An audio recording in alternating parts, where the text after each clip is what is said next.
أعوذ بالله من الشيطان الرجيم. بسم الله الرحمن الرحيم.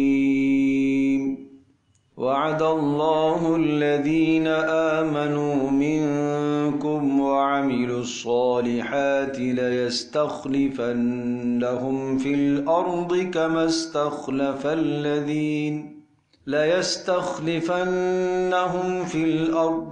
استخلف الذين من قبلهم وليمكنن لهم دينهم الذي ارتضى لهم وليبدلنهم من بعد خوفهم أمنا يعبدونني لا يشركون بي شيئا ومن كفر بعد ذلك فأولئك هم الفاسقون. وأقيموا الصلاة وآتوا الزكاة وأطيعوا الرسول لعلكم ترحمون. لا تحسبن الذين كفروا معجزين في الأرض ومأواهم النار وَلَبِئْسَ الْمَصِيرُ. وعد اللہ الذین آمنوا منکم وعملوا الصالحات. سورۃ النور کی آیت نمبر 55 ہے، اور اس سے پہلے اللہ تبارک و تعالی نے 3 مثالیں ذکر فرمائی تھی. ایمان والوں کی مثال، مخلصین مومنین کی مثال بیان ہوئی تھی. اللہ نور السماوات والارض، کہ جن کی فطرت میں، جن کے مزاج میں پہلے سے ہی نیکی اور پہلے سے ہی اطاعت رسول صلی اللہ تعالی وسلم کا جذبہ بھرا ہوا ہے، تو اس نیکی اور اطاعت کے جذبے کے ساتھ اگر ذرہ سا بھی وحی کا علم آ جاتا ہے اور رسول اللہ صلی اللہ تعالی علیہ وسلم کی تعلیمات کا کچھ حصہ انہیں مل جاتا ہے، تو وہ فوری اسے قبول کرتے ہیں. اور اس طرح سے قبول کرتے ہیں جس طرح سے مثال کے طور پر زیتون کا تیل ایسا لگتا ہے جیسے بغیر آگ دکھائے خود ہی جل اٹھے گا، اتنا صاف اور شفاف ہوتا ہے. تو جب پہلے سے ہی فطرت میں نیکی اور نور ہے، تو مزید جب وحی کو قبول کیا، رسول اللہ صلی اللہ علیہ وسلم کی تعلیمات کو دل و جان سے قبول کیا، تو مزید اوپر نور چڑھا. تو یہ ایسا ہے جیسا کہ نور علی نور، یعنی سونے پہ سہاگا ہو گیا. پہلے سے ہی خیر، پھر مزید خیر. یہ مثال تھی مومنین مخلصین کی. دوسری مثال کافروں کی یا منافقوں کی، کہ جن کی فطرت پہلے سے ہی خراب ہے، وہ اپنی فطرتی صلاحیت کو تباہ کر چکے ہیں گناہوں کی وجہ سے، رسول اکرم صلی اللہ تعالی وسلم کی مخالفت کرنے کی وجہ سے اپنی فطری صلاحیت کو تباہ کر بیٹھے.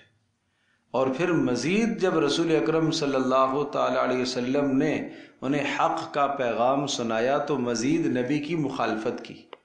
تو پہلے سے بھی اندھیرا تھا اور مخالفت کے بعد مزید اندھیرا آ گیا.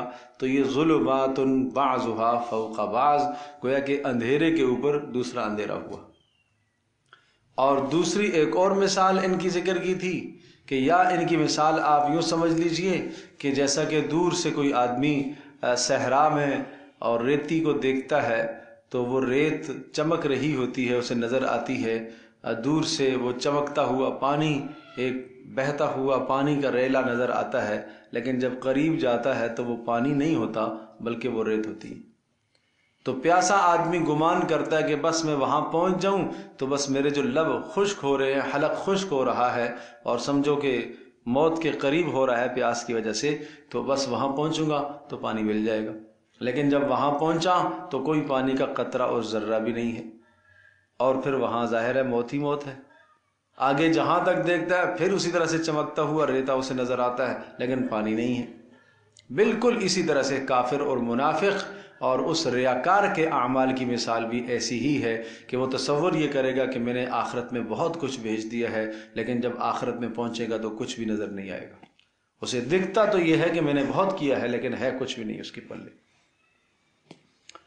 اس کے بعد پھر اللہ تبارک و تعالیٰ نے اپنی قدرت کے دلائل کو ذکر فرمایا تھا کہ آسمانوں اور زمینوں کی ہر شے اس کی تسبیح بیان کر رہی ہے، یہاں تک کہ پرندے بھی فضاؤں کے اندر اس کی تسبیح بیان کر رہے ہیں۔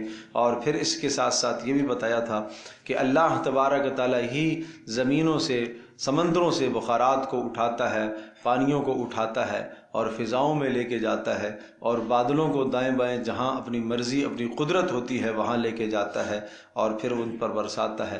پھر ان بادلوں کے اندر سے اللہ تبارک و تعالیٰ جو ہے شدید ٹھنڈے اولے اللہ پاک برساتا ہے، اور اللہ پاک دن اور رات کو بدلتا ہے۔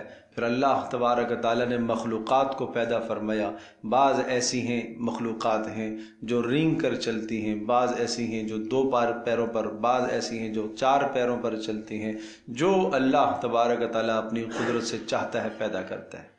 پھر اس کے بعد ایک اور جو ہے وہ مزاج ذکر فرمایا تھا۔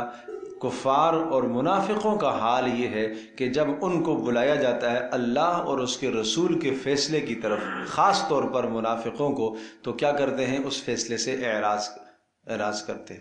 اگر بات ان کے حق میں ہوتی ہے تو قبول کرنے کو تیار، اگر مخالفت میں ہوتی ہے تو کہتے ہیں حق پر فیصلہ نہیں ہوا۔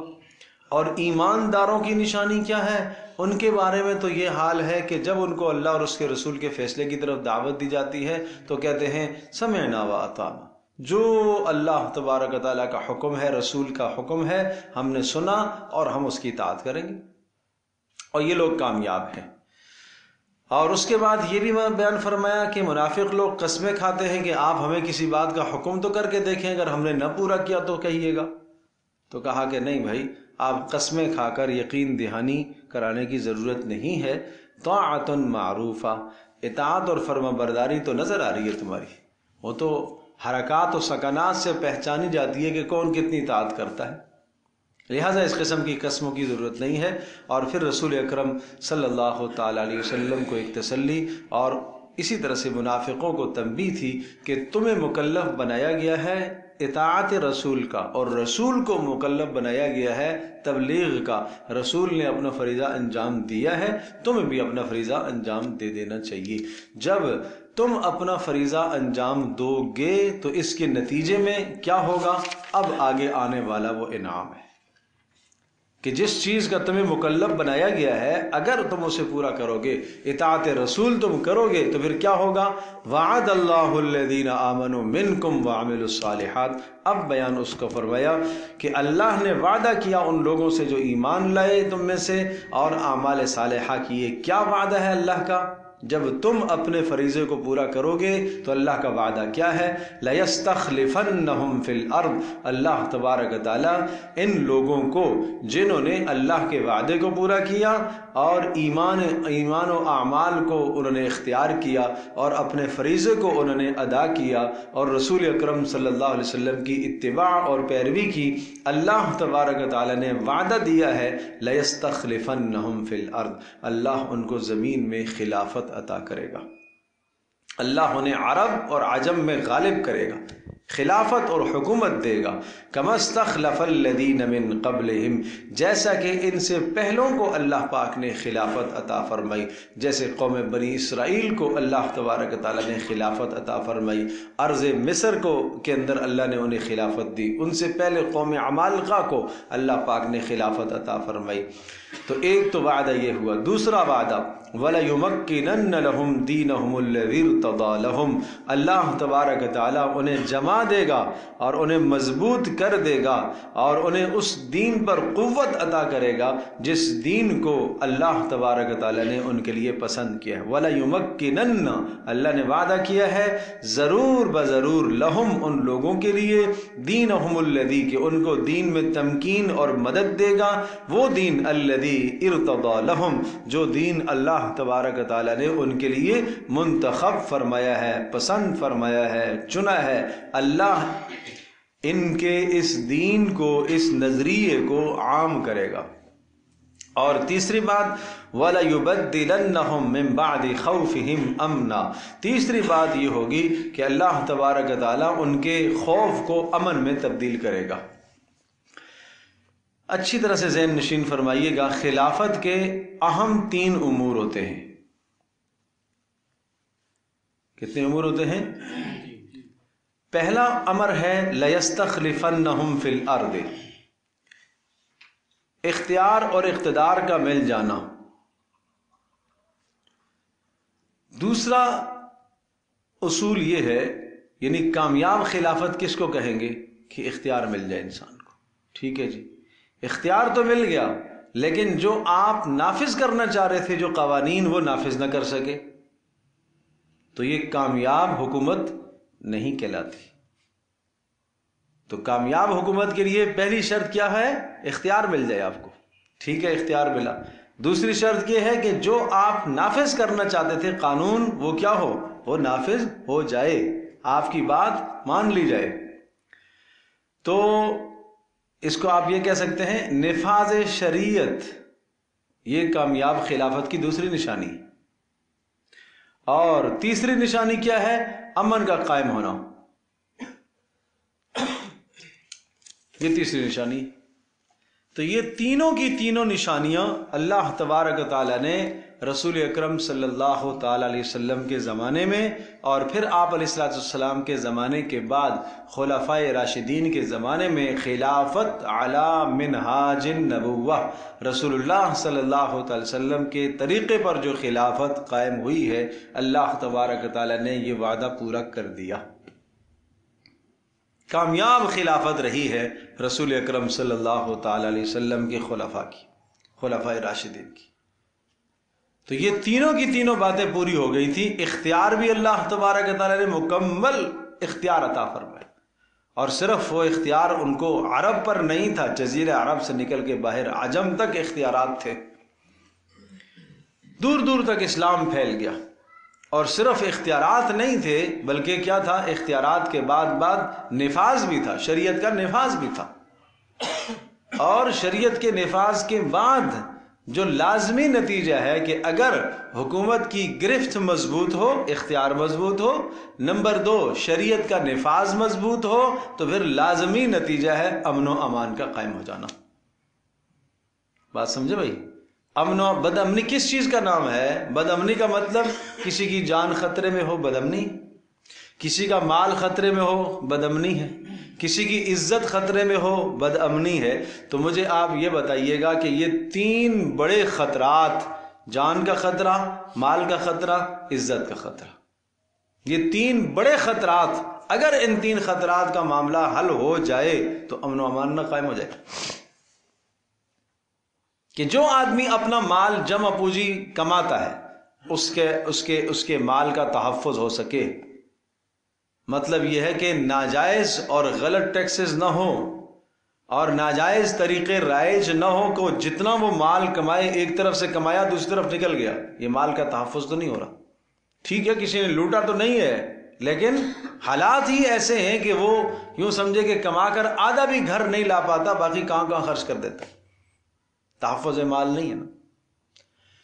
تو جان کا تحفظ، مال کا تحفظ، عزت کا تحفظ، مجھے آپ یہ بتائیے، یہ تینوں کی تینوں باتیں اسلام کے اندر ہیں اور اتم درجے کی ہیں۔ جان کا تحفظ، اگر جو کسی کی جان کا تحفظ نہیں کرے گا، کسی کی جان سے کھیلتا ہے، قتل کر دیتا ہے، تو سزا اس کی کیا ہے؟ قتل۔ اور 1 بار اور 2 بار یہ سزا نافذ کر کے دیکھیے، پھر دیکھو کس طرح سے جانیں محفوظ ہوتی۔ نمبر 2 مال کا تحفظ، پتہ ہو ڈکیت کو کہ اگر میں نے مال لوٹا اور اس طرح سے لوٹا، دھڑلے سے لوٹا، ڈکیتی کی، تو ڈکیت کی سزا کیا ہے؟ سیدھا ہاتھ کاٹیں گے، الٹا پیر کاٹیں گے۔ صرف ایک نہیں، ہاتھ نہیں، ہاتھ بھی پیر بھی۔ اور اگر چور ہے، چھپ کے چوری کرتا ہے، پتہ نہیں چلتا، آدمی سو رہا ہے، غفلت سے مال نکال کے لے گیا، چوری کر کے لے گیا، تو اب یہ چور ہے، اس کی سزا کیا ہے؟ صرف ہاتھ کاٹے۔ تو اسی طرح سے کسی نے کسی کی عزت پر حملہ کیا، پیچھے آپ پڑھ چکے ہیں، 4 گواہ لے کر آئے، اگر گواہ لے کر نہیں آئے گا تو اسے 80 کوڑے مارے جائیں گے۔ تو اگر ان قوانین کا نفاذ ہو جائے تو عزت بھی محفوظ ہے، مال بھی محفوظ ہے، جان بھی محفوظ ہے. سمجھے بھائی؟ معاش کے مسائل بھی از خود حل ہونا شروع ہو جائیں گے. اللہ تبارک و تعالیٰ خالق کائنات ہے، اللہ تبارک و تعالیٰ خالق فطرت ہے. وہ جانتا ہے اس دھرتی کے اوپر، اس نظام دھرتی کے اندر کتنی ضرورت ہے گندم کی، اسی حساب سے پیدا کرتا ہے. کتنی فلاں چیز کی ضرورت ہے اسی حساب سے. وَمَا نُنَزِّلُهُ إِلَّا بِقَدَرٍ مَعْلُوم، ہم ہر چیز کو اتارتے ہیں ایک خاص مقدار کے مطابق. جتنی ضرورت ہے ہم اتنا پیدا کر دیں. وہ علیحدہ بات ہے کہ جتنی ضرورت ہے اتنا تو دیا، لیکن آگے کھانے والے اتنے بڑے چور بیٹھے ہیں کہ وہ کسی غریب تک پہنچا ہی نہیں. آیا تو ہے، آیا تو ہے. تو اس لیے اگر یہ تین کام ہو جائیں تو یعنی نفاذ شریعت ہو جائے، جان کا تحفظ بھی ہے، مال کا تحفظ بھی ہے، عزت کا تحفظ بھی ہے، روزی کے مسائل بھی حل ہیں. اور یہ صحابہ کرام رضی اللہ عنہم اجمعین کے زمانے میں یہ بات ہوئی. حضرت عمر فاروق رضی اللہ تعالیٰ کا زمانہ، پھر خلفائے راشدین کے بعد عمر بن عبدالعزیز کا زمانہ رحمہ اللہ کا آیا، جو اجل تابعین میں جن کا شمار ہوتا ہے عمر بن عبدالعزیز رحمۃ اللہ علیہ، ان کا زمانہ آیا. تو پھر وہ دور آ گیا کہ تلاش کرنے سے کوئی آدمی زکوٰۃ کا مستحق نہیں ملتا تھا. آپ تصور تو کرو، پوری سلطنت اسلامیہ میں زکوٰۃ کا مستحق نہیں مل رہا. کس کو زکوٰۃ دے؟ ایک آدمی کے پاس زکوٰۃ کا مال لے کر جاؤ، وہ کہتا ہاں بھائی کل اگر لے آتے تو کل تو میری ضرورت تھی، آج میری ضرورت نہیں، آج میں مستغنی ہو گیا. یہ حدیث میں آتا ہے. کیسا زمانہ آئے گا؟ اس طرح سے عدل و انصاف اور امن و امان قائم ہوگا. اور یہ صحابہ کرام رضی اللہ عنہ اجمعین کے دور میں یہ ساری باتیں آ چکی ہیں. اور آپ نے فرمایا ایک زعیمہ، ایک دور سے زعینہ، ایک سفر کرنے والی چلے گی اور وہ سونے اور ہیرے اور جواہرات سے لدی ہوئی ہوگی، وہ سفر کرے گی لیکن اس کو کوئی چھیڑ چھاڑ نہیں کر سکے گا. کسی قسم کا اس کا کوئی زیور چوری نہیں ہوگا، کوئی اس کی عزت خطرے. حضرت عمر رضی اللہ تعالیٰ کے زمانے میں ایک خاتون آئی، بڑے دور سے سفر کر کے. تو پوچھا کہ بھائی غلط تو غلط ہے، غیر محرم کے جو ہے بغیر محرم کے سفر تو نے کیا ہے، یہ تو غلط ہے، لیکن تم مجھے اتنی بات یہ بتا دو کہ کیا ایسا معاملہ کیسا آپ نے پایا جہاں جہاں سے تم آئی ہو، رات کو تم کہیں رکی ہوئی ہوگی، اکیلے میں ٹھہری ہوگی، اکیلے میں تم نے سفر کیا ہوگا، تم ذرا بتاؤ کیسا تھا، کیسا حال پایا آپ نے، لوگوں کو آپ نے کیسا پایا؟ اس نے یہ بیان دیا کہ میں نے ایسا پایا جہاں جہاں میں نے پڑاؤ کیا اور جہاں جہاں میں ٹھہری، یوں محسوس ہو رہا تھا کہ مجھے یہ اپنا گھر ہے اور اپنے حقیقی اور سگے بھائی. اس قسم کے معاملات اس طرح سے لوگ میرے ساتھ پیش آئے. اور سونے سے لدی تھی، زیورات پہن کے آئی تھی. اللہ اکبر. اس کو کہتے ہیں امن و امان. آج تو مرد ہے، خاتون خانہ بیچاری اپنی ضرورت سے اگر گھر سے باہر نکلتی ہے تو اس کی جان محفوظ نہیں ہے، اس کا مال محفوظ نہیں ہے. اس ظالم حد درجے کے بزدل، حد درجے کے کم بخت کہ ان سے پرس کھینچتے اور ہاتھوں سے چوڑیاں اتارتے. اتنی گھٹیا حرکت، اتنی دناعت اور گھٹیا حرکت ہے کہ عورت پر ہاتھ ڈالتا ہے، عورت پر ہاتھ ڈالتا ہے. اللہ اکبر. عجیب مزاج تھا صحابہ کرام رضی اللہ عنہم اجمعین. وہ مزاج ایسا تھا، ایک غزوے میں ایک صحابی کہتے ہیں میری تلوار کی زد میں ایک خاتون آئی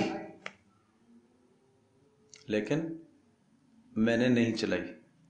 لوگ کہیں گے عورت کو مارا ہے، کوئی مردانگی ہے. میں نہیں چاہ رہا تھا کہ میری تلوار خون آلود ہو کسی عورت کے خون سے. تو بھائی یاد رکھیے گا جب حیا اندر سے رخصت ہوتی ہے، اذا لم تستحی فاصنع ما شئت، حیا ہی جب نہ رہے تو جو چاہے انسان کرتا ہے، جو چاہتا ہے، جو شیطان چاہتا ہے اسے کرواتا ہے. حیا ہی تو انسان کو روکتی ہے گناہوں سے.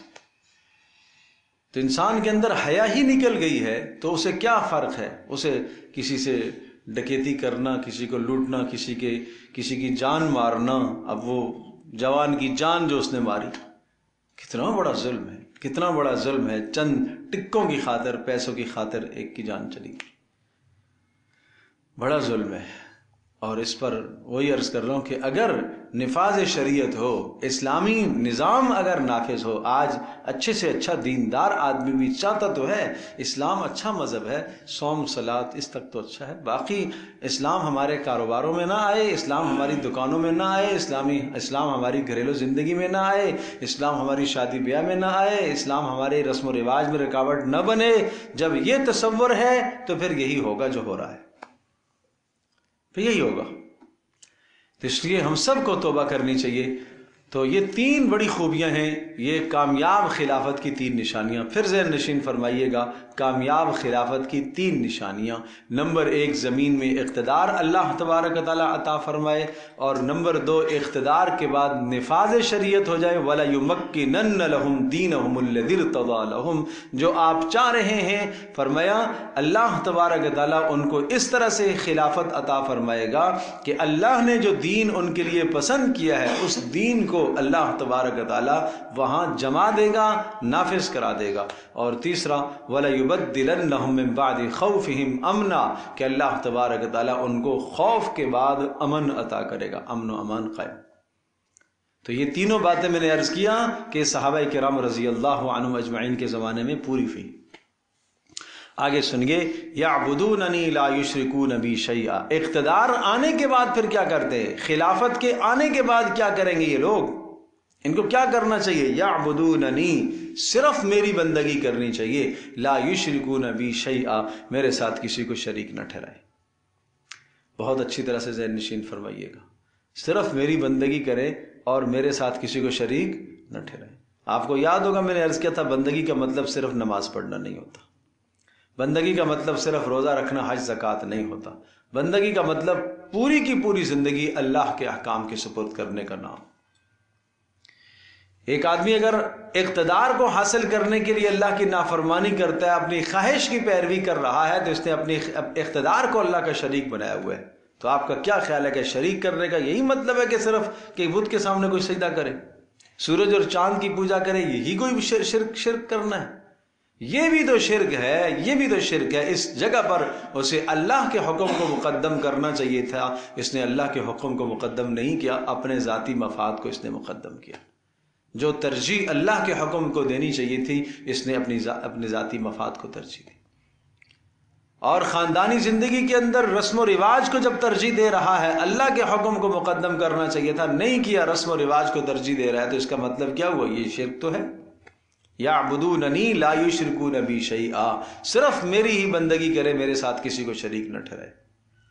بات سمجھے بھائی؟ تو ہر آدمی دیکھے اس آیت کے اندر اپنے آپ کو، اس آیت کو آئینہ بنا کر اپنے آپ کو پرکھے کہ کہیں میں شرک تو نہیں کر رہا۔ ومن کفر بعد ذلک، اس کے بعد بھی اتنی بڑی نعمت ملنے کے بعد کہ اللہ نے خلافت بھی عطا فرما دی ہے، اللہ پاک نے دین کو بھی جما دیا ہے، اور اللہ تبارک تعالیٰ نے امن بھی عطا فرمایا ہے، پھر بھی جو ناشکری کرے گا، پھر بھی اللہ کے حکم سے جو اعراض کرے گا، تو فاولئک هم الفاسقون، یہ لوگ پھر فسق اور فجور میں مبتلا ہے۔ تو میرے عزیز دوستو بزرگو، ہر آدمی اس آیت کے سامنے اپنے آپ کو پیش کرے، اپنی زندگی کا محاسبہ کرے۔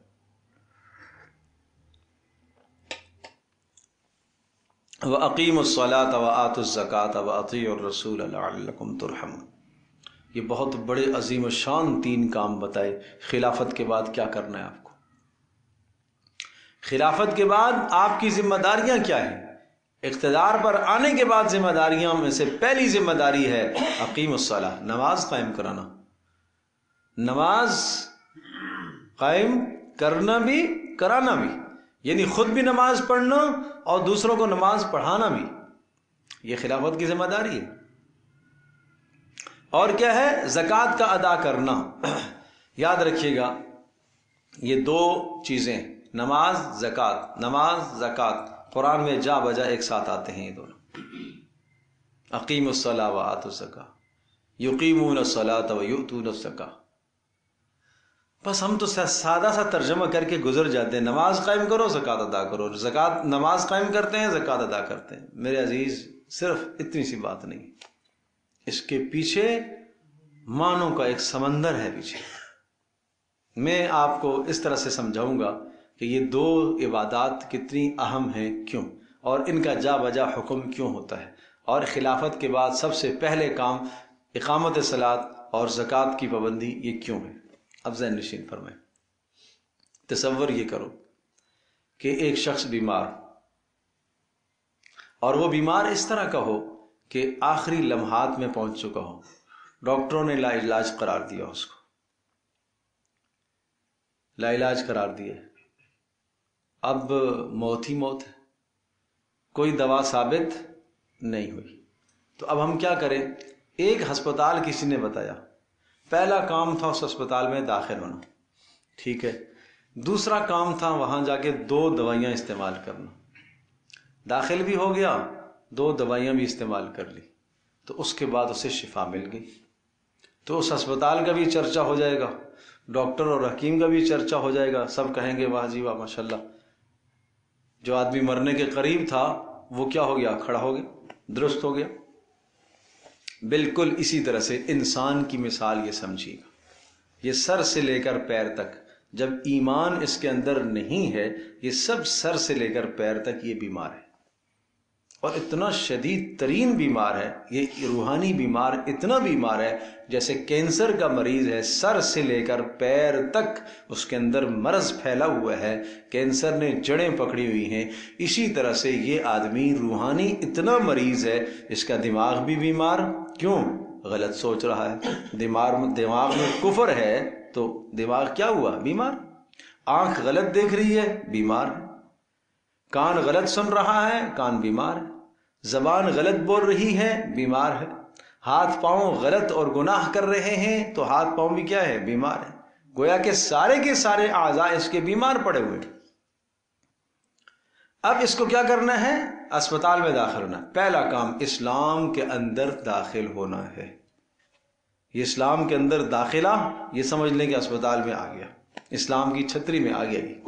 اب 2 دوائیں ہیں اس کے لیے، 2 دوائیں، نماز اور زکوٰۃ. یہ بڑی خوب 2 دوائیں. کیوں؟ اس لیے کہ یہ جتنے بھی اس کے اندر گناہ پائے جا رہے ہیں، کفر کے بعد اور کفر کے سمیت جتنے بھی گناہ ہیں، ان تمام کے تمام گناہوں کا سبب 2 چیزیں ہیں. یہ سارے گناہ کیوں کر رہا ہے انسان؟ 2 وجہ سے. نمبر 1 حب جاہ، اقتدار کی محبت. نمبر 2 حب مال، مال کی محبت.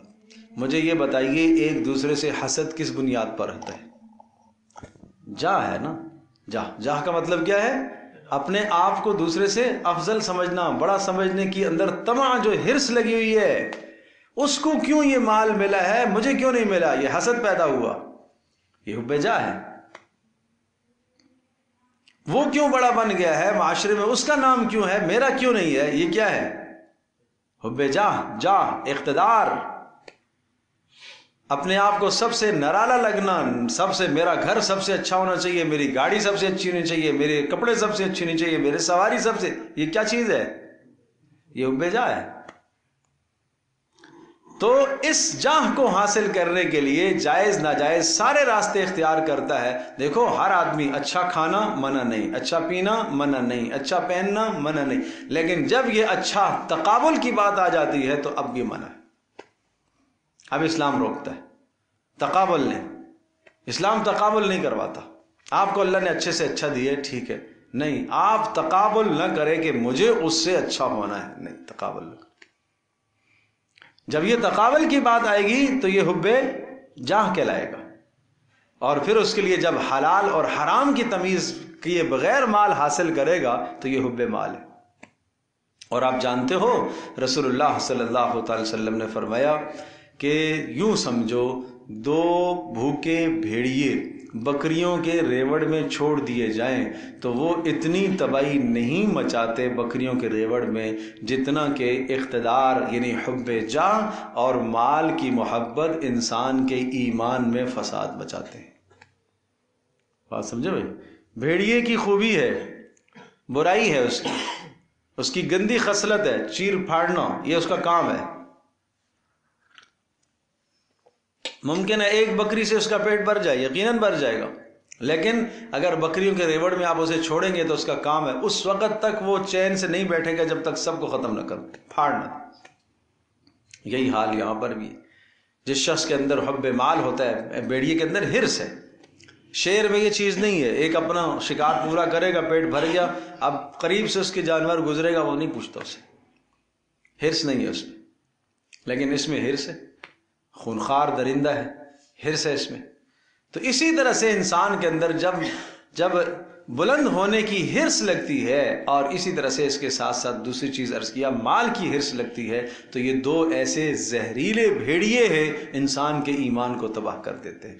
تو بتاؤ ان دونوں زہریلے بیڑیوں کا علاج یا ان دونوں زہریلی بیماریوں کا علاج وہ نماز اور زکوٰۃ سے ہوتا ہے۔ بات سمجھو بھائی؟ کیسے؟ نماز سے حب جاہ کا علاج ہے اور زکوٰۃ سے حب مال کا علاج ہے۔ اس لیے قرآن جا بجا نے ذکر کرتا ہے۔ اللہ کرے یہ سمجھ میں آ گیا ہو آپ لوگوں کو کہ جا بجا کیوں زکوٰۃ نماز، زکوٰۃ نماز، نماز زکوٰۃ یہ کیوں ایک ساتھ آتے ہیں۔ اس لیے کہ بہت بڑی امراض ہیں۔ اگر جس آدمی کے اندر جاہ کی محبت ہو نا، حب جاہ ہو، غصہ آتا ہو، تکبر ہو، دوسروں کو ذلیل سمجھتا ہو، حقیر سمجھتا ہو، اس کو نماز پر محنت کرنی چاہیے۔ اس کی نماز کمزور ہے، اس کی نماز کمزور ہے، اس لیے کہ نماز میں جھکاؤ ہے، جھکنا ہے اللہ کے سامنے۔ یہ جھکنا آپ کو سکھائے گا تواضع، اس جھکنے سے تواضع آئے گی۔ اور جس آدمی کو جس کے اندر بخل ہو، حرص ہو، مال کی طمع حد درجے کی ہو، اس کو خرچ کرنا چاہیے، خرچ کرنا چاہیے، خرچ کرنے کا مزاج بناؤ۔ اس کے لیے ضروری نہیں ہے کہ زکوٰۃ ہی ہوگی تو تب دیں گے، نہیں، پچھلے سال خرچ کیا تھا نا، ابھی تو سال پورا تھوڑا ہی ہوا ہے، روزانہ صدقہ کرو، روزانہ صدقہ کرو، یہ مزاج ہونا چاہیے۔ تو یہ بات اس لیے آئی ہے اقیموا الصلاۃ وآتوا الزکاۃ واطیعوا الرسول، رسول کی اطاعت کرو لعلکم ترحمون، تاکہ تمہارے پر رحم کیا جائے۔ لا تحسبن الذین کفروا معجزین فی الارض، آپ ہرگز گمان نہ کیجئے ان لوگوں کو جنہوں نے کفر کیا، معجزین فی الارض، کہ وہ زمین میں اللہ کو ہرا دیں گے، وہ زمین میں ایمان والوں کو، اسلام والوں کو ہرا دیں گے، لیکن شرط یہ ہے کہ تمہاری خلافت میں وہ تین باتیں موجود ہوں گی، اور یعبدوننی لا یشرکون بی شیئا پر مکمل ایمان عمل تمہارا ہوگا تو اب تمہارا کافر کچھ نہیں بگاڑ سکتے۔ پھر ہرگز مت گمان کیجئے گا کہ یہ کافر تمہیں عاجز کر دیں گے اور تمہیں کمزور کر دیں گے، نہیں کر سکتے۔ وَمَأْوَاهُمُ النَّارُ، ان کا ٹھکانہ جہنم ہے، وَلَبِئْسَ الْمَصِيرُ، اور بہت بد اور برا ٹھکانہ ہے۔ یا ایھا الذین آمنوا لیستأذنکم الذین ملکت ایمانکم، کیا خوب انداز ہے قرآن کا، آپ تھوڑا سا توجہ فرمائیں۔ اب واپس میں ترجمہ پہلے کر لیتا ہوں، پھر آپ کو سمجھ میں آئے گی بات۔ اے ایمان والو، لیستأذنکم الذین ملکت ایمانکم، چاہیے کوئی اجازت لیں وہ لوگ کہ جن کے تمہارے دائیں ہاتھ مالک ہیں، مانا ہے جو تمہارے غلام ہیں اور باندیاں ہیں، وہ تمہارے پاس آتے وقت اجازت لیں۔ والذین، اور وہ لوگ بھی، والذین، وہ بچے، لم یبلغ الحلم، جو بلوغ کو نہیں پہنچے، منکم، تمہارے، ثلاث مرات، تین وقت میں یہ بھی اجازت لے کر داخل ہوں۔ کب؟ من قبل صلاۃ الفجر، فجر کی نماز سے پہلے۔ نمبر 2، وحین تضعون ثیابکم من الظہیرہ، جب دوپہر کے وقت تم کپڑے اتارو اور قیلولے کے لیے آ جاؤ۔ کپڑے اتارنے سے مراد مکمل ننگا ہونا نہیں ہے، مراد یہ کہ ضرورت اضافی کپڑے اتارو۔ ومن بعد صلاۃ العشاء، اور عشاء کی نماز کے بعد، ثلاث عورات لکم، یہ تین اوقات تمہارے لیے کیا ہیں؟ پردے کے اوقات ہیں۔ اب آپ کو سمجھ میں آیا ہوگا کہ اس آیت کا تعلق اصل میں پیچھے ہے استئذان کی آیت کے ساتھ، وہاں جہاں بیان ہوا تھا یا ایھا الذین آمنوا لا تدخلوا بیوتا غیر بیوتکم حتی تستأنسوا، ایمان والو دوسروں کے گھروں میں بلا اجازت اور بغیر سلام کے داخل نہ ہوا کرو۔ اب اس کا تعلق اسی کے ساتھ ہے، ٹھیک ہے نا؟ عرض کیا تھا کہ وہ احکام کیوں بیان کیے تھے؟ دوسروں کے گھروں میں بلا اجازت اور بغیر سلام کے داخل نہ ہوا کرو، اس لیے کہیں ایسا نہ ہو کہ کسی کے گھر میں تمہاری نگاہ پڑے غیر محرم پر اور پھر تمہارے دل میں برائی کا خیال پیدا ہو اور پھر بے حیائی کے راستے کھلتے جائیں۔ پھر اس کے بعد تھا کہ نظروں کو نیچا کیا کرو، پھر اس کے بعد عورتوں کو حکم تھا تم بھی نظروں کو نیچا کیا کرو، پھر عورتوں کو حکم تھا کہ تم اب اپنی زینت کو، زیب و زینت کو ظاہر نہ کیا کرو، پھر حکم یہ تھا کہ معاشرے میں جو بے نکاح ہیں ان کے نکاح کرا دیا کرو۔ یہ سارے احکام بیان کرنے کے بعد پھر وہ دو مثالیں جو شروع میں تمہید میں ذکر کر چکا ہوں اللہ نور السماوات سے، وہ دو مثالیں ذکر کرنے کے بعد پھر اللہ کی قدرت کے دلائل، اب واپس مضمون جا رہا ہے اسی بات کی طرف کہ بے حیائی کو معاشرے سے روکنا ہے اور ختم کرنا ہے۔ اس کے لیے لہٰذا تمہارے اپنے گھر کے جو بچے ہیں اور تمہارے جو غلام اور باندیاں جو تمہارے گھروں کے اندر تمہاری خدمت میں مامور ہیں، اس پر مقرر ہیں، ان کو بھی 3 اوقات میں تو کم از کم اجازت لینی چاہیے، باقی اوقات میں وہ تمہارے لیے مستثنیٰ ہے، کوئی حرج نہیں۔ بچے کو اپنے باہر کام سے بھیجا اور واپس آیا تو ہر بار جب بھی آئے واپس تو اجازت مانگے، یہ مشکل ہو جائے گی، یہ تمہارے لیے حرج ہو جائے گی۔ گھروں کے اندر کام کرنے والیاں لونڈیاں، اصل یہ حکم لونڈیوں کے لیے اور غلاموں کے لیے، جو واقعتاً زر خرید غلام اور لونڈیاں تھیں، ان کے لیے یہ حکم ہے کہ وہ چونکہ تمہارے گھروں کے اندر کام کاج میں مصروف ہیں تو لہذا ٹھیک ہے، بار بار وہ اجازت لیں گے تو ان کے لیے مشکل ہو جائے گی، آپ کے لیے مشکل ہو جائے گی، آپ اپنے کام میں مصروف ہیں، اجازت دیں، آپ دروازے پر جائیں، ان کو اندر لائیں، پھر جناب وہ 5 منٹ کے بعد باہر نکلا اپنے کام سے، پھر واپس آ کے اجازت لے، تو یہ مشکل ہے آپ کے لیے۔ تو کن کو مستثنیٰ کیا؟ بچوں کو اور غلاموں اور لونڈیوں کو، لیکن 3 اوقات میں ان کو بھی اجازت کا پابند بنایا۔ کتنے اوقات میں؟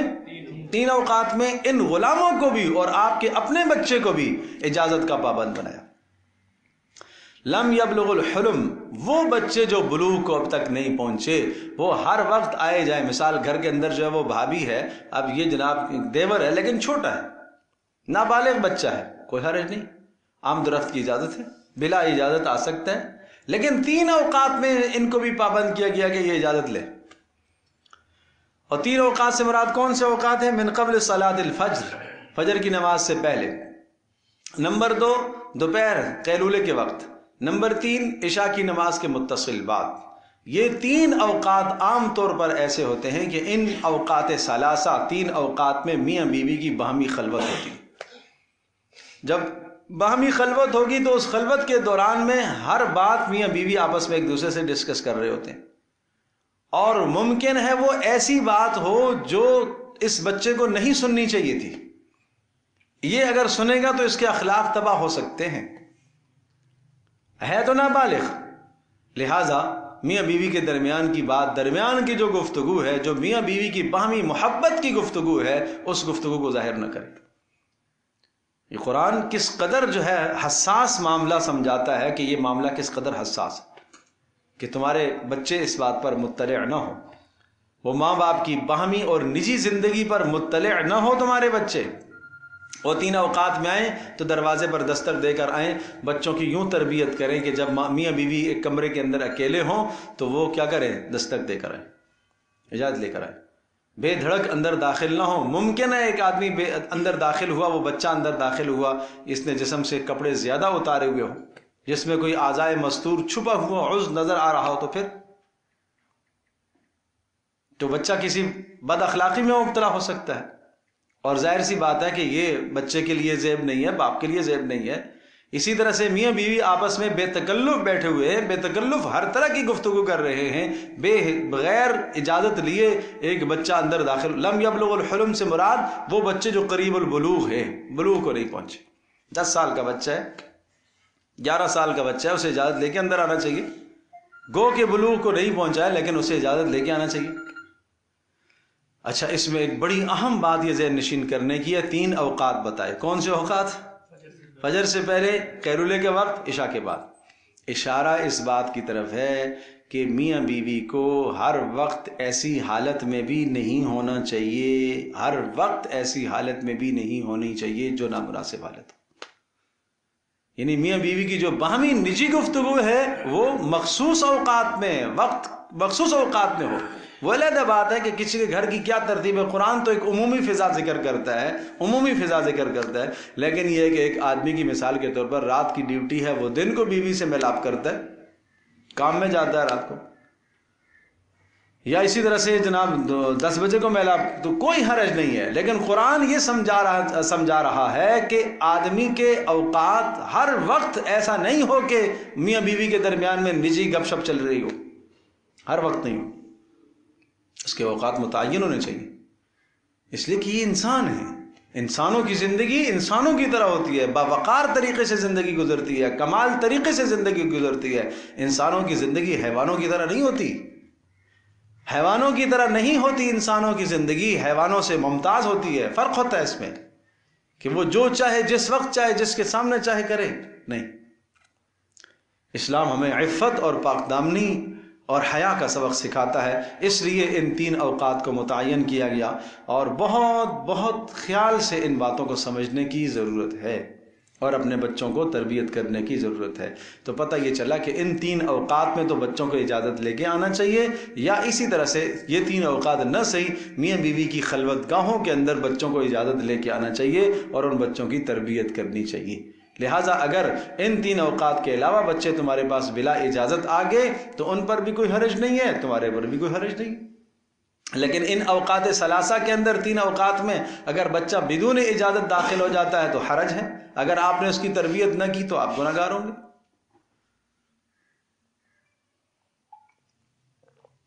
ثلاث عورات لکم لیس علیکم ولا علیہم جناح بعدہن، فرمایا کوئی حرج نہیں ہے، تمہارے اوپر بھی کوئی حرج نہیں ہے. نہ منع کریں ان اوقات کے علاوہ، اور نہ ان بچوں پر کوئی حرج ہے بلا اجازت داخل ہونے پر. بعدہن، ان اوقات کے علاوہ.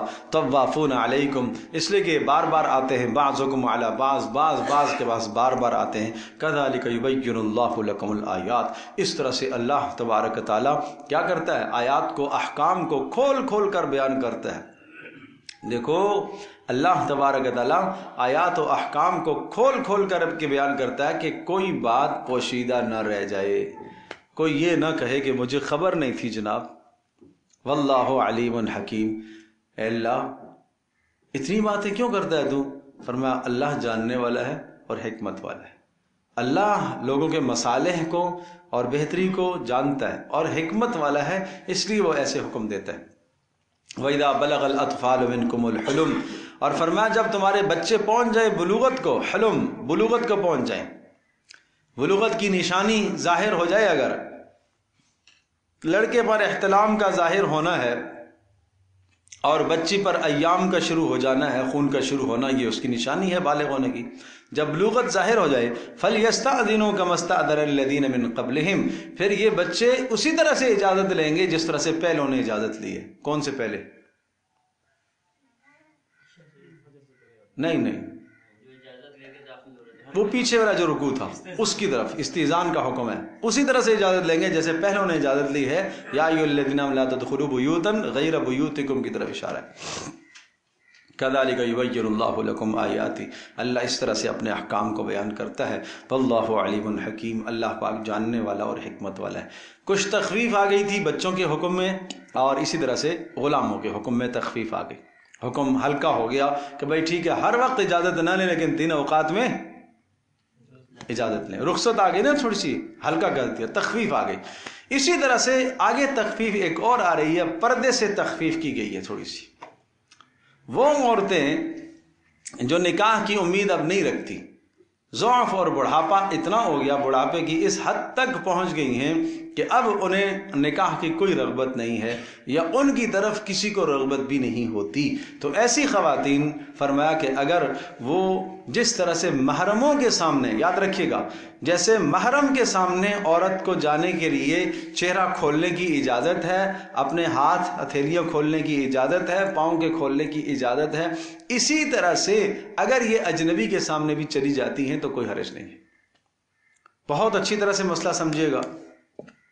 کیا میں نے کہا کہ جب بڑھاپے کو پہنچ جائے اور نکاح کی امید سے اب نکل جائے تو اب کیا ہے؟ اب اس میں تخفیف آ گئی ہے کہ جس طرح سے پیچھے بیان کیا تھا کہ اپنے محرموں کے سامنے کیا کر سکتی ہیں؟ چہرہ کھول سکتی ہیں.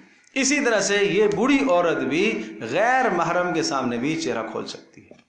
بس لیکن ساتھ ایک قید لگائی ہے، غیر متبرجات بزینہ، چہرے پر زیب و زینت ظاہر کر کے نہ کھولے، سرخی پاؤڈر لگا کر نہ کھولے. لیکن پھر بھی فرمایا کہ اگر وہ باپردہ ہو کر ہی رہتی ہیں اور پھر بھی اپنے چہرے سے کپڑا نہیں ہٹاتی تو یہ زیادہ بہتر بات ہے. تخفیف دے دی ہے، احتیاط کر دی. دیکھیے گا، والقواعد من النساء، قواعد قاعدہ کی جمع ہے. قاعدہ کہتے ہیں بیٹھنے والی، قاعدہ بیٹھنے والی، یعنی گھر کے اندر بیٹھنے والی، ٹک کے بیٹھنے والی. اب اس کو جناب دائیں بائیں جانے کی ضرورت نہیں ہے. والقواعد، اور فرمایا کہ وہ بوڑھی عورتیں، من النساء، بوڑھی عورتیں، اللاتی لا یرجون نکاحا، وہ بوڑھی عورتیں لا یرجون نکاحا جو امید نہیں رکھتی کس چیز کی؟ نکاح کی.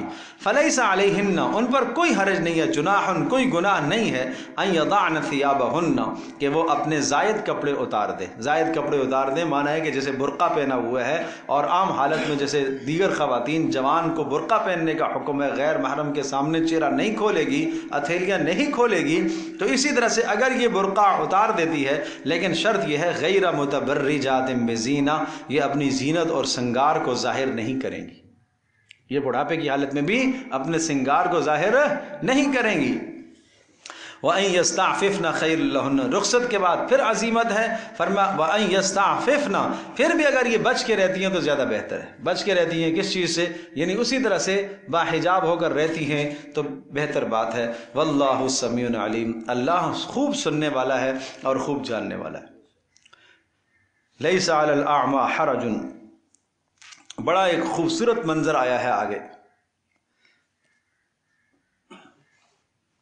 یہ ذرا سمجھنے کی ضرورت ہے اگلی آیات کو سمجھنے کے لیے، بلکہ ہم پہلے ترجمہ کر لیں پھر ذرا سمجھنا آسان ہے. دیکھیے گا، لیس علی الاعمى حرج، کوئی حرج نہیں ہے، لیسا نہیں ہے، علی الاعمى اندھے پر، حرج کسی قسم کے گناہ کی بات نہیں ہے، ولا علی الاعرج حرج لنگڑے پر بھی کوئی حرج نہیں ہے، اور ولا علی المریض حرج اور مریض پر بھی کوئی حرج نہیں ہے، ولا علی انفسکم اور تمہارے اوپر بھی کوئی حرج نہیں ہے، ان تاکلوا من بیوتکم کہ تم اپنے گھروں سے کھا لو، او بیوت آبائکم اپنے گھروں سے جن میں تمہاری بیوی اور تمہاری اولادیں ہیں، او بیوت آبائکم یا اپنے باپ کے گھروں سے کھا لو، او بیوت امہاتکم یا ماؤں کے گھروں سے کھا لو، او بیوت اخوانکم یا اپنے بھائیوں کے گھروں سے کھا لو، او بیوت اخواتکم یا اپنی بہنوں کے گھروں سے کھا لو، او بیوت اعمامکم یا اپنے چچا کے گھروں سے کھا لو، چچوں کے گھروں سے، او بیوت عماتکم یا اپنی پھوپھیوں کے گھروں سے کھا لو، او بیوت اخوالکم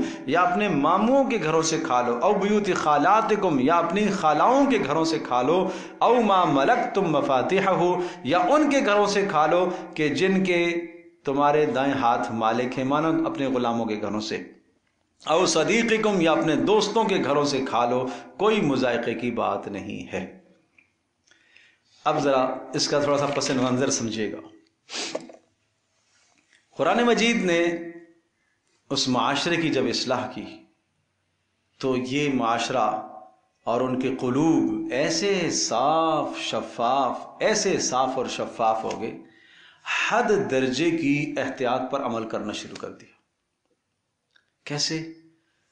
اندھا آدمی نابینا وہ کسی مجلس میں کھانا کھانے کے لیے نہیں بیٹھتا تھا. کیوں بھائی؟ اس لیے نہیں بیٹھتا تھا، اندھا یہ ڈرتا تھا کہ کہیں عدل کے خلاف نہ ہو جائے، اس لیے کہ مجھے تو نظر نہیں آتا، کہیں میں زیادہ کھا لوں یا میرا ہاتھ اس چیز پر پڑ جائے جس پر ایک بھائی ہاتھ نے اس نے آگے بڑھایا اور میں نے پہلے اٹھا لی. کوئی گوشت کی بوٹی سمجھ لیں تو میں نے پہلے اٹھا لی، اور ممکن ہے اس بھائی نے اس کی طرف نگاہ کی ہو. ظاہر ہے آدمی جب ایک دوسرے کو دیکھتا ہے، ایک کا ہاتھ ادھر بڑھ رہا ہے یا ایک ہاتھ کی آدمی کی نگاہ لگی ہے تو آدمی اس کی طرف نہیں ہاتھ بڑھاتا کہ وہ کھانے لگا. لیکن اندھے کو کیا پتا؟ بات سمجھے بھائی؟ تو اندھا کیا کرنے لگا؟ وہ ڈر کے ایسی مجلس میں شریک نہیں ہوتا تھا کہ کہیں ایسا نہ ہو کہ میں عدل کے خلاف کر لوں. یہ دیکھیے اس معاشرے کے اندر قرآن نے کیسی اصلاح کی. نمبر 2، لنگڑا آدمی کہتا تھا میں اس مجلس میں نہیں جا سکتا. بھائی کیوں نہیں جا سکتے؟ ارے بھائی ایسا ہے کہ میں تو لنگڑا ہوں نا. تو لنگڑا آدمی بیٹھنے کے لیے ذرا آلتی پالتی مار کے بیٹھے گا، جگہ زیادہ گھیرے گا. معذور جو ہوا، کہیں ایسا نہ ہو کہ اس معذوری میں دوسرے کا حق مار دوں، کہ عام آدمی سمٹ کے بیٹھتا ہے، میں 2 آدمیوں کی جگہ لیتا ہوں، تو کہیں ایسا نہ ہو دوسرے کا کیا ہو جائے، حق مارا جائے، اس لیے میں ایسی مجلس میں نہیں جاؤں گا۔ بات سمجھے بھائی؟ بیمار آدمی ہے، بیمار احتیاط کرتا تھا ایسی مجالس سے، ایسا نہ ہو کہ میں اس مجلس میں جاؤں تو مجھ سے کوئی شخص گھن کرے اور گھن کر کے وہ گنہگار ہو جائے۔ نہیں سمجھے بات؟ میں ایسی مجلس میں نہیں جاؤں گا۔ یا اس مجلس میں کچھ 2 کھانے 3 کھانے رکھے ہوئے ہوں، ایک کھانا ایسا ہو جو میری بیماری کی وجہ سے میرے حق میں موافق ہو، میں اس کو اٹھا لوں اور وہ میں زیادہ کھا لوں، اور دوسرا آدمی اس کھانے سے رہ گیا اس لیے کہ میں نے زیادہ کھا لیا، تو کہیں ایسا نہ ہو کہ حق تلفی ہو جائے دوسرے کی۔ تو مریض بھی اس لیے نہیں شریک ہوتا تھا ایسی مجلس پہ۔ دوسری طرف لوگ بھی ان سے کترانے لگ گئے۔ لوگ کیوں کترانے لگ گئے؟ اللہ اکبر، اندھے سے کترانے لگ گئے کہ بھائی اگر اندھا ہماری مجلس میں آ جاتا ہے اور ہماری مجلس میں شریک ہو جاتا ہے تو وہ تو اندھا ہے، اگر کھانے کے دوران کیا پتا وہ صحیح طرح سے نہ کھا پائے اس لیے کہ نابینا ہے، اور ہم تو دیکھ رہے ہیں کہاں کہاں کھانا رکھا ہوا ہے، کس کس اس کھانے پر 4 آئٹم رکھے ہیں، چاروں میں سب کا حق تھا اور ایک جگہ پر اس کا ہاتھ نہیں پہنچا، لہٰذا بھائی جس مجلس میں اندھا ہو نا وہاں ہم نہیں کھانا کھائیں گے۔ سبحان اللہ، ٹھیک ہے جی۔ اور جس مجلس میں لنگڑا ہو اس مجلس میں ہم نہیں جائیں گے۔ کیوں؟ اس لیے لنگڑے کی مجلس میں ہم نہیں جائیں گے کہ ممکن ہے ہم تو جلدی جلدی پہنچ جائیں اور لنگڑے کو اس جگہ پر پہنچنے میں دیری ہو تو ہم کہیں کوئی حق پہلے لے لیں اس سے، اس کی حق تلفی ہو جائے گی۔ یہ سب قلوب کی صفائی کی نشانی ہے۔ جب یہ آیت آئی نا لا تاکلوا اموالکم بینکم بالباطل، ایک دوسرے کے مال ناحق طریقے سے نہ کھاؤ، تو یہ سارے ڈر گئے۔ بات سمجھے بھائی؟ یہ ڈر گئے۔ مریض کی مجلس میں بھی ہم نہیں جائیں گے۔ بیمار آدمی ہے، کیا پتا اس کو کیا چیز کا دل ہے، اور اس کا دل تھا اس چیز کے کھانے کا اور ہم نے وہ پہلے سے اٹھا لی، تو بھائی بہتر یہ ہے کہ ہم ایسی مجلس میں ہی نہ جائیں جہاں کیا ہو، مریض ہو۔ تو اس قدر دونوں طرف سے کھچاؤ پیدا ہو گیا۔ جو معذورین تھے ان کے دلوں میں بھی کھچاؤ اور اس کی وجہ الگ، اور دوسرے جو غیر معذورین تھے صحیح تھے ان کے دلوں میں بھی کھچاؤ ہو گیا اور اس کی وجہ کیا ہے؟ الگ وجہ ہے۔ تو اس پر اللہ پاک نے ارشاد فرمایا اتنا پریشان ہونے کی ضرورت نہیں ہے، اتنا گھبرانے اور ڈرنے کی ضرورت نہیں ہے، آپ لے لیا کرو۔ لہٰذا ان اندھوں کو معذوروں کو اپنی مجالس میں شریک کر لیا کرو، اور جن مجالس میں یہ لوگ ہوں وہاں تم بولو چلے جایا کرو، کوئی مذائقہ نہیں۔ یہ بلا وجہ کی پابندیاں اپنے اوپر نہ عائد کرو۔ ٹھیک ہے یہ اچھی بات ہے کہ تم اس قدر احتیاط کرتے ہو، لیکن اللہ نے تمہیں اتنا ہی مکلف بنایا ہے کہ جتنا تمہاری استطاعت ہے، تم اپنی استطاعت سے زیادہ نہیں ہو۔ بات سمجھے بھائی؟ ایک تو یہ بات ہو گئی۔ نمبر 2، اپنے باپ کے گھر سے، ارے بغیر اجازت کے کسی کا مال کھانا تو جائز نہیں ہے، تو باپ کے گھر سے میں نے کھا لیا، ابا سے اجازت تو لی نہیں ہے، اماں سے اجازت تو لی نہیں ہے، فلاں سے اجازت لی نہیں ہے، فلاں سے، جن رشتہ داروں کے یہاں آپ کی آمد رفت کثرت سے ہوتی ہے، یہ سارے وہی رشتے محرم رشتے بیان فرمائے۔ تو کہا کہ کوئی حرج نہیں اگر آپ وہاں چلے گئے۔ اچھا عجیب بات بتاؤں کہ مثال کے طور پر آدمی اپنے بھائی کے گھر میں چلا جاتا، تو اگر بھائی گھر میں موجود نہیں ہے تو بھابھی نے کھانا پیش کر دیا تو کھانا نہیں لیتے تھے کہ بھائی یہ کمائی کس کی ہے؟ بھائی کی ہے۔ تو بھائی کی کمائی ہے تو اس کی اجازت کے بغیر اس کا مال کھانا جائز نہیں ہونا چاہیے۔ چچا کی کمائی ہے، ماموں کی کمائی ہے، لہٰذا اگر گھر والوں نے کھانا پیش کیا، ماموں جی موجود نہیں ہیں اور آپ اطلاع کیے بغیر تشریف لے گئے، تو لوگ کھانا نہیں کھاتے تھے اس لیے کہ ماموں نے اجازت نہیں دی ہے، یہ تو درست نہیں ہے۔ بھائی نے اجازت نہیں دی ہے، بھابھی کھانا کھلا رہی ہے، تو اس پر فرمایا کوئی حرج نہیں ہے، اتنا تکلف میں نہ پڑو، یہ کھا لیا کرو۔ اب بات سمجھ میں آ گئی؟ تو جب یہ بات ہے اس کا یہ معنی ہرگز نہیں ہے، ہرگز یہ معنی نہیں ہے کہ بھائی کے گھر سے جو اٹھاؤ لے آؤ۔ بہن اور خالہ اور پھپھی کے گھر سے جو ملے اٹھا کے لے آؤ کہ قرآن کہہ رہا ہے کہ کوئی حرج نہیں ہے۔ ارے بھائی کچھ سمجھنے کی بات ہے کہ حرج کیا ہے، قرآن کیا کہہ رہا ہے اور تم کیا سمجھو۔ ہاں بس رکھ دیا جائے، اس میں تم تکلف میں کیوں پڑتے ہو کہ یہاں گھر کا سربراہ مرد موجود نہیں ہے، اس کی اجازت کے بغیر مجھے دے دیے گئے، مشکل نہیں، اتنا پریشان ہونے کی ضرورت نہیں ہے۔ بات سمجھے بھائی؟ تو اگر آپ کا وہاں سے اٹھانا کھانا کھانا ان کو ناگوار گزرتا ہے تو پھر تو بالکل لینا جائز نہیں ہے، پھر بالکل لینا جائز نہیں ہے۔ ہاں ایک صورت ہے، باپ اپنی اولاد کے گھر سے کھا سکتا ہے بلا اجازت، باپ اپنی اولاد کے گھر سے کھا سکتا ہے بلا اجازت، لیکن بیٹا باپ کے گھر سے بلا اجازت نہیں کھا سکتا، اگر باپ منع کرے نہیں کھا سکتا۔ بالکل ایسا ہی ہے، اصل میں انت و مالک لابیک، فرمایا کہ تو اور تیرا مال تیرے باپ کا ہے، ٹھیک ہے، اس لیے تو اور تیرا مال کس کا ہے؟ تیرے باپ کا ہے۔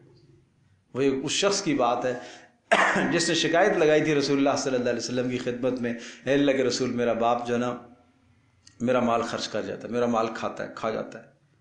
تو آپ علیہ السلام نے اس کے باپ کو بلایا، تو دل میں اس نے کچھ ایک اشعار کا مجموعہ سوچا، بڑا عجیب درد بھرے اشعار ہیں۔ آپ علیہ السلام نے بھی وہ اشعار کو سنا اور رویا۔ تو پھر آپ علیہ السلام نے فرمایا انت و مالک لابیک، جاؤ تو بھی اور تیرا مال بھی سارا تیرے باپ کا ہے، تجھے قطعاً اجازت نہیں ہے باپ کو روکنے کی۔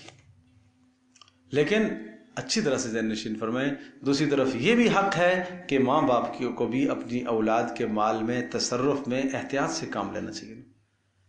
ایسا تو نہیں ہے کہ وہ اٹھا کے اس کو بیٹے کو بھی دے رہا ہے، اس کو بھی دے رہا ہے، اس کو بھی دے رہا ہے، اس کو بھی دے رہا ہے، اس کو بھی دے رہا ہے، وہ اجازت ہے، تمہیں اپنی ذات کے لیے استعمال کرنے کی اجازت ہے۔ نہیں سمجھے بات؟ باپ بیٹے کے مال سے اپنی ذات کے لیے لیتا ہے، ٹھیک ہے جی، حق ہے باپ کا، باپ نہیں لے گا تو کون لے گا؟ ماں لیتی ہے، ٹھیک ہے، لیکن ماں لے کے وہ دوسروں کو نوازنا شروع کر دے، باپ دوسروں کو یہ ٹھیک نہیں ہے۔ اب دیکھیں ذرا، لیسا علی الاعمی حرج، کوئی حرج نہیں ہے اندھے پر، لیسا نہیں ہے علی الاعمی اندھے پر حرج کسی قسم کی حرج، ولا علی الاعرج حرج، اور نہیں ہے کوئی حرج کس پر؟ لنگڑے پر۔ اب ترجمہ آپ کریں گے، ولیسا علی المریض حرج، اور نہیں ہے حرج کس کو؟ مریض پر کوئی حرج نہیں ہے، ولا علی انفسکم، اور نہ تمہارے اوپر کوئی گناہ کی بات ہے، کیا؟ ان تاکلوا من بیوتکم، کہ تم کھاؤ اپنے گھروں سے، اپنے گھروں سے مراد جس میں بیوی ہو اور آپ کی اولاد ہو، او بیوت آبائکم، یا کھاؤ اپنے باپ کے گھر سے، باپ کے گھر سے، ابا جی گھر میں موجود نہیں تھے مثال کے طور پر، اور دوسری اماں آپ کی اماں نہیں ہے، ظاہر ابا نے 2 شادیاں کی ہوئی ہیں تو دوسرے گھر میں آپ چلے گئے، او بیوت امہاتکم، یا اپنی ماں کے گھر سے۔ وہی مثال میں عرض کر رہا ہوں کہ جب وہ موجود نہ ہوں اور آپ چلے گئے اور آپ کو شدید بھوک لگی ہوئی ہے تو بھائی ٹھیک ہے، تھوڑا سا لے سکتے ہو، کھا سکتے ہو، یہ تو نہیں کہ ابا آئیں گے کھانا سامنے رکھا ہوا ہے جی، ابا حضور اجازت دیں گے تو کھاؤں گا، اماں اجازت دے گی تو کھاؤں گا۔ او بیوت اخوانکم، یا اپنے بھائیوں کے گھروں سے، او بیوت اخواتکم، یا کس کے گھروں سے؟ او بیوت اعمامکم، یا اپنے چچا کے گھروں سے، او بیوت عماتکم، یا کس کے گھروں سے؟ پھوپھیوں کے گھروں سے۔ دیکھو رشتے جس طرح سے ہے نا اسی طرح سے قرآن ذکر کرتا ہے، انسان کا سب سے قریبی رشتہ کون سا ہوتا ہے؟ اپنا گھر ہے، پھر باپ کا گھر ہے، پھر ماں کا گھر ہے، پھر بھائی کا گھر ہے، پھر بہن کا گھر ہے، پھر اس کے بعد چچا ہے، باپ کی طرف سے رشتے جو ہیں، اور چچے کے گھر سے، او بیوت عماتکم، یا کس کے گھر سے؟ پھوپھی کے گھر سے، او بیوت اخوالکم، یا کس کے گھر سے؟ ماموں، اب آیا ہے ماموں، او بیوت اخوالکم، او بیوت خالاتکم، یا کس کے گھر سے؟ خالہ کے گھر سے، او ما ملکتم مفاتیحہ، یا جن کے چابیوں کے تم مالک ہو، معنی یہ کہ غلام تمہارے، او صدیقکم، یا تمہارا دوست ہے، دوست کے گھر میں بھی آپ گئے، بے تکلفی ہے، آنا جانا ان کا آپ کے پاس ہے، آپ کا ان کے پاس ہے، گھر میں صاحب موجود نہیں تھے، گھر والوں نے ان کے بچوں نے کھانا پیش کیا، آپ کہیں نہیں وہ آئے گا تو کھانا کھاؤں گا بھائی، اچھا یہ مشکل نہ کرو۔ لیس علیکم جناح ان تاکلوا جميعا او اشتاتا، اس میں بھی کوئی حرج نہیں ہے، ان تاکلوا جميعا کہ تم سب مل کر کھانا کھاؤ، او اشتاتا یہ جدا جدا الگ الگ ہو کر کھاؤ، لیکن بہتر یہ ہے کہ مل کر کھانا، مل کر کھانا کھانے سے مراد ایک دسترخوان بچھا کر ایک جگہ پر بیٹھنا، یہ مل کر کھانا ہے، اور اس کے بعد پھر اگر ایک برتن میں ہو جائیں، جتنے زیادہ ہاتھ ہو جائیں اتنی بابرکت بات ہے، سمجھے بھائی؟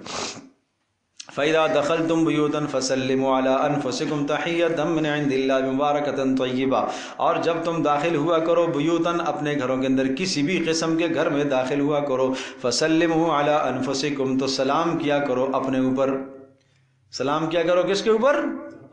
اپنے اوپر، سلِّمُوا عَلَىٰ أَنفُسِكُمْ، اپنے اوپر سلام کرو، سنیے گا، ارے اپنے اوپر سلام کرنے سے مراد اپنے بھائیوں پر سلام کرنا ہے. تمہارے مسلمان بھائی گویا کہ تم ہو، ان کی بہتری تمہاری بہتری ہے، ان کا نقصان تمہارا نقصان ہے. قرآن یہ تصور دے رہا ہے. اس لیے کہا کہ اپنے اوپر سلام کیا کرو، اس لیے کہ جب السلام علیکم ورحمۃ اللہ وبرکاتہ آپ اپنے مسلمان بھائی کے گھر میں گئے اور آپ نے یہ سلام کیا تو مطلب ہے آپ نے اس کو 3 تحفے دیے. اللہ کی سلامتی ہو تیرے اوپر، اللہ کی برکت ہو تیرے اوپر، اللہ کی رحمت ہو تیرے اوپر. جس طرح سے یہ 3 چیزیں تم اپنے لیے چاہتے ہو، اسی طرح سے یہ 3 چیزیں اپنے مسلمان کے لیے بھی چاہو. کذالک تحیۃ من عند اللہ، یہ اللہ کا تعالیٰ کی طرف سے خدائی تحفہ ہے. مبارکتاً طیبتاً، بڑا بابرکت تحفہ ہے. تحیہ تحفہ، مبارکتاً بابرکت تحفہ ہے، طیبتاً پاکیزہ ہے. تو طیبہ کا مطلب یہ تحفہ آپ پیش کرو گے، سامنے والے کا دل خوش ہوگا. آپ سلام جتنا اچھی طرح سے پیش کریں گے، جتنا سلام میں آپ مسکراہٹ کو ظاہر کریں گے، سامنے والے کا دل کھل جائے گا. بات سمجھے بھائی؟ چہرے پر 12 بجے ہوئے ہو پھر بھی سلام تو کرتا ہے، لیکن اس سلام کا کیا کہنا؟ وہ مبارکتاً تو ہو جائے گا لیکن طیبہ نہیں ہوگا. طیبہ کا مطلب ہے بشاشت لے کر آؤ، چہرے میں مسکراہٹ لے کر آؤ، اس طرح سے سلام کرو. لیکن یاد رکھیے گا بھائی، یہ مسکراہٹ جائز جگہوں پر ہے، کہیں ناجائز نہ کہیے گا کہ مول صاحب نے کہا تھا مسکراہٹ کرنی ہے. سمجھے بھائی؟ تو میں اس لیے یہ باتیں کہتا ہوں کہ کہیں آپ غلط مفہوم نہ لے جائیں. کذالک یبین اللہ لکم الآیات لعلکم تعقلون، اس طرح سے اللہ پاک کھول کھول کے اپنی نشانیوں کو بیان کرتا ہے، آیات احکام کو بیان کرتا ہے. لعلکم تعقلون، تاکہ تم عقل اختیار کرو، تاکہ تم سمجھ اختیار کرو. انما المؤمنون الذین آمنوا باللہ ورسولہ واذا کانوا معہ. آپ توجہ فرمائیں، میں ترجمہ کرتا ہوں پھر سمجھیے گا. انما المؤمنون، بے شک حقیقت میں اہل ایمان تو وہ ہیں، الذین آمنوا باللہ ورسولہ، جو ایمان لائے اللہ اور اس کے رسول پر. واذا کانوا معہ، اور جب وہ ہوتے ہیں معہ ای مع الرسول، جب رسول کے ساتھ ہوتے ہیں، علی امر جامع، کسی اہم کام پر، لم یذهبوا، نہیں جاتے، حتی یستأذنوہ، جب تک رسول سے اجازت نہ لیں. پیچھے تھا کسی کے گھر میں داخل ہونا ہے تو کیا کرنا ہے؟ اجازت لے کے جانا ہے. اب حکم ہے کہ کسی مجلس سے جانا ہے تب بھی اجازت لے کے جاؤ. نہیں سمجھے بات؟ کسی بڑے شخص کی مجلس میں آپ موجود ہیں، کسی ذی وقار کی مجلس میں ہیں، کسی علمی مجلس میں ہیں، آپ بیٹھے ہوئے ہیں، تو اس مجلس میں بغیر اجازت کے مت اٹھا کرو. بات سمجھے بھائی؟ میں اپنے طلبہ سے یہ کہتا ہوں کہ بغیر استاذ کی اجازت سے کلاس سے چھٹی کرنا ٹھیک نہیں ہے. یہ آیت بھی یہی سمجھا رہی ہے. وہاں تو بتایا کہ اگر تمہیں رسول کہے، کسی رسول کے ساتھ، اگر ظاہر سی بات ہے کہ رسول کے ساتھ اگر تم موجود ہو اور تمہیں رسول نے بلایا ہے تو رسول کی اطاعت کو پر عمل کرنا تو واجب کا درجہ ہے. لیکن اگر کسی استاذ نے تمہیں کسی کام سے بلایا ہے تو چلو واجب نہ صحیح، مستحب تو ضرور ہے. بات سمجھے بھائی؟ مستحب تو ضرور ہے. رسول کی مجلس چھوڑ کر جانا بغیر کسی ضرورت کے، اگرچہ بڑا گناہ ہے، لیکن کسی استاذ کی کسی دینی مجلس کو بغیر کسی ضرورت کے چھوڑ کر، ٹھیک ہے گناہ کبیرہ نہ صحیح لیکن خلاف اولا تو ہے، ناپسندیدہ تو ہے. بات سمجھے بھائی؟ یہ بات آئی. تو فرمایا انما المؤمنون الذین آمنوا باللہ ورسولہ، ایمان والے ہیں ہی وہ لوگ. مومن کون ہیں؟ جو اللہ اور رسول پر ایمان رکھتے ہیں. صرف اللہ پر ایمان آمنا کہنے سے کافی نہیں ہے، اللہ اور اس کے رسول کی باتوں کو مانتے ہیں. وَإِذَا كَانَ مَعَهُ عَلَىٰ أَمْرٍ، اور جب وہ رسول کے ساتھ ہو کسی ایسے معاملے پر، جامعن، ایسا معاملہ جس نے سب کو جمع کر کے رکھا ہو. یہ آیت نازل ہوئی تھی غزوہ خندق میں. اب خندق کا غزوہ ہے، رسول اللہ صلی اللہ علیہ وسلم کے ساتھ ہے سارے، کچھ منافق بھی آگے. جب انہوں نے دیکھا کہ حالات بڑے سنگین ہیں، شدید ترین سردی بھی ہے اور سامنے جو ہے کفار کا مشرکین کا لشکر بھی ہے اور زاد راہ اور جو کھانا پینے کا سامان لے کر آئے تھے وہ بھی ختم ہو گیا. اب کیا کریں؟ یہ ظالم نہیں دیکھتے کہ اللہ کا رسول موجود ہے، جلیل القدر صحابہ موجود ہیں، تو تمہیں بھی یہاں بیٹھنا چاہیے. نہیں، ان کو تو سامنے موت نظر آتی. تو کیا کہنے لگے؟ وَإِذْ يَقُولُ الْمُنَافِقُونَ وَالَّذِينَ فِي قُلُوبِهِم مَّرَضٌ إِنَّ بُيُوتَنَا عَوْرَةٌ وَمَا هِيَ بِعَوْرَةٍ إِن يُرِيدُونَ إِلَّا فِرَارًا. سورہ احزاب میں کیا خوبصورت منظر قرآن کھینچتا ہے ان کا. فرمایا ان لوگوں کے دلوں میں کجی ہے، مرض ہے، بیمار ہیں دل کے، رسول کی مجلس میں ہوتے ہیں خندق میں، کیا کہتے ہیں؟ ان بیوتنا عورا، اللہ کے رسول ہمارا گھر کھلا ہوا ہے، گھر میں بیوی اکیلی ہے، بچے اکیلے ہیں، ہمیں آپ اجازت دے دیں ہم واپس چلے جائیں۔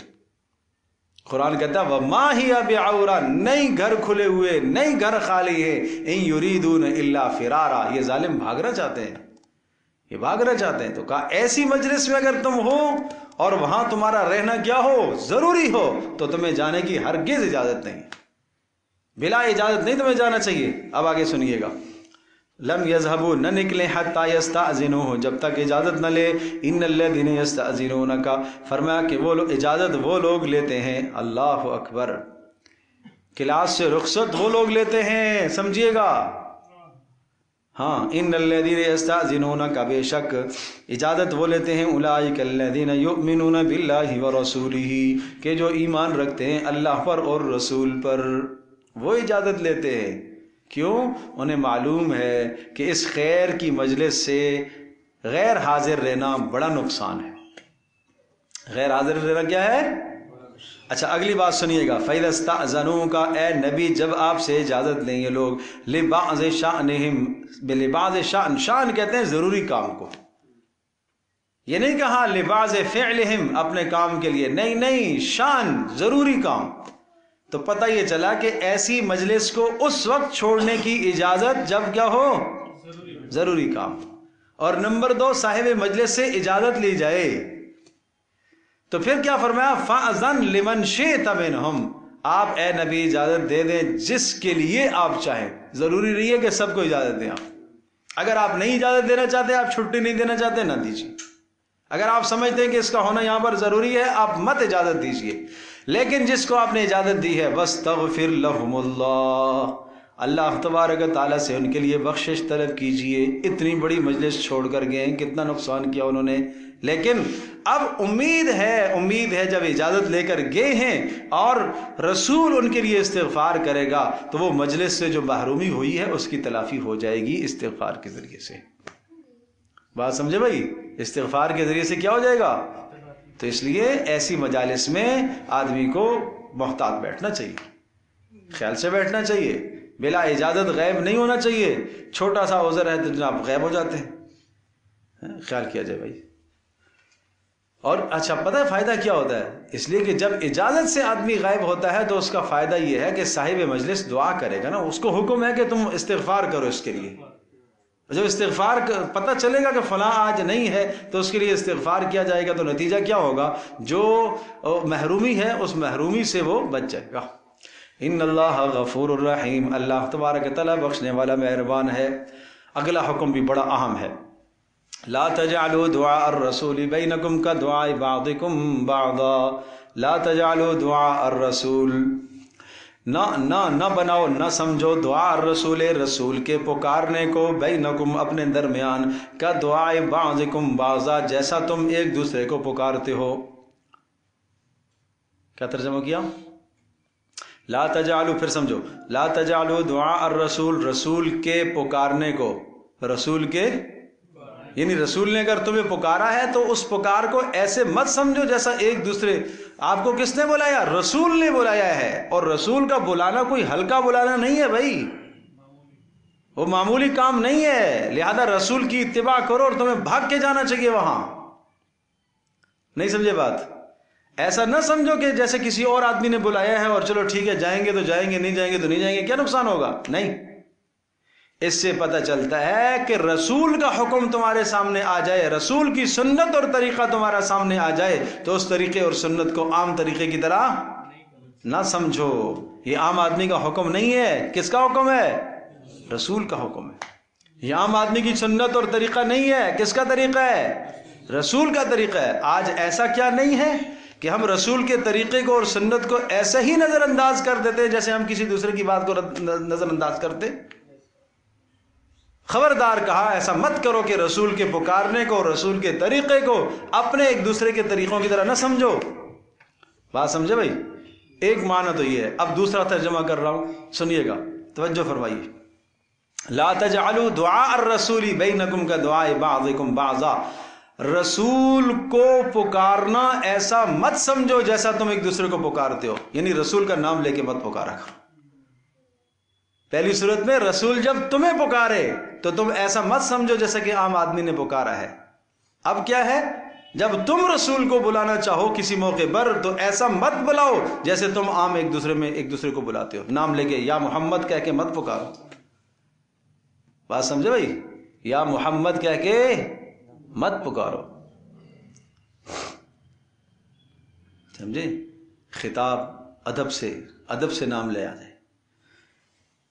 قد یعلم اللہ الذین یتسللون منکم لواذا، ہائے ہائے، کیا اللہ تبارک تعالیٰ نے ان کے اندر کے جو منافقوں کے مزاج تھے ان مزاجوں کو کیسے ذکر فرمایا۔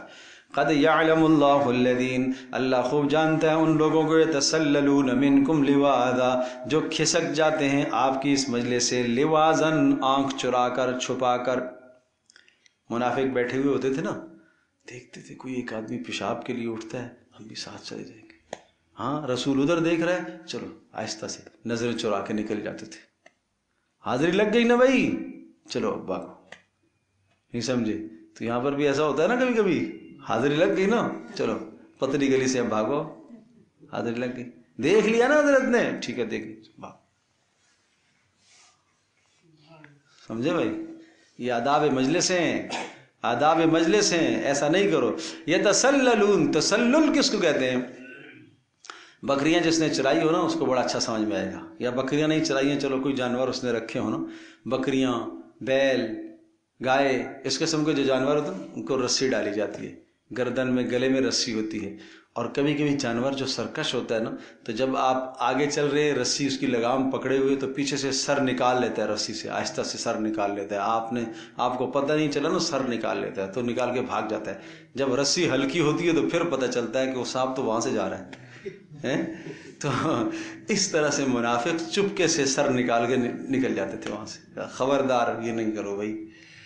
اللہ، اگلی بات سنیے گا۔ اب اس اگلی بات کا تعلق پوری سورت کے ساتھ ہے، پوری سورت کا خلاصہ اگلے الفاظ میں ہے، فَلْيَحْذَرِ الَّذِينَ يُخَالِفُونَ عَنْ أَمْرِهِ، خوب ڈرنا چاہیے ان لوگوں کو جو رسول کی بات کی مخالفت کرتے ہیں، انہیں ڈرنا چاہیے۔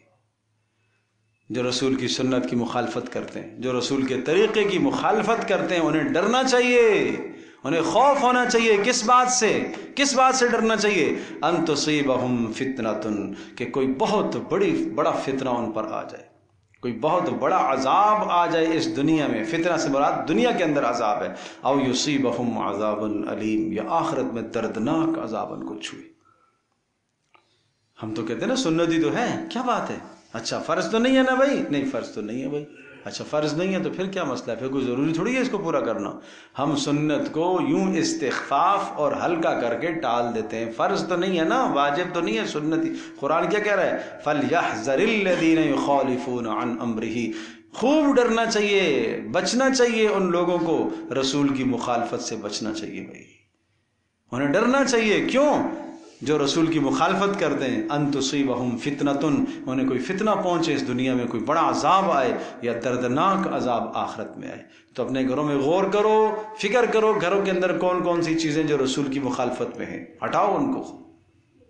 اپنی زندگی میں ایسی چیزیں جو ہیں نکالو ان کو، رسول اکرم صلی اللہ علیہ وسلم کی سنت کے خلاف جو چیزیں۔ اللہ اکبر، الا ان للہ ما فی السماوات والارض، خبردار خوب سمجھ لو، آسمانوں اور زمینوں میں جو کچھ ہے وہ سب کچھ اللہ کا ہے، اللہ کا ہے۔ تمہارے پاس کیا ہے؟ تمہارا مال اللہ کا دیا ہوا، جان اللہ کی دی ہوئی، عزت اللہ کی دی ہوئی، تو پھر اللہ کے حکموں کو کیوں نہیں پورا کرتے ہو؟ پھر اللہ کی دھرتی پر اللہ کا نظام چلے گا، سب کچھ اسی کا ہے تو پھر اسی کا نظام چلے گا۔ قد یعلم ما انتم علیہ، وہ خوب جانتا ہے جس حالت پر تم ہو، تمہاری دینداری کو وہ جانتا ہے، تمہارے دین کو وہ جانتا ہے، تم کتنا پانی میں ہو وہ جانتا ہے۔ وَيَوْمَ يُرْجَعُونَ إِلَيْهِ فَيُنَبِّئُهُمْ، آج لوگوں سے چھپ کر، ظاہر میں تم نے دینداری ظاہر کی، اندر کفر چھپایا ہوا ہے، نفاق چھپایا ہوا ہے، دین کی مخالفت چھپائی ہوئی ہے، جو کچھ تمہارے دل کے حالات ہیں، یوم یرجعون، جس دن یہ اللہ کی طرف لوٹائے جائیں گے، قد فَيُنَبِّئُهُمْ بِمَا عَمِلُوا، اللہ ان کو خوب بتائے گا جو اعمال انہوں نے کیے۔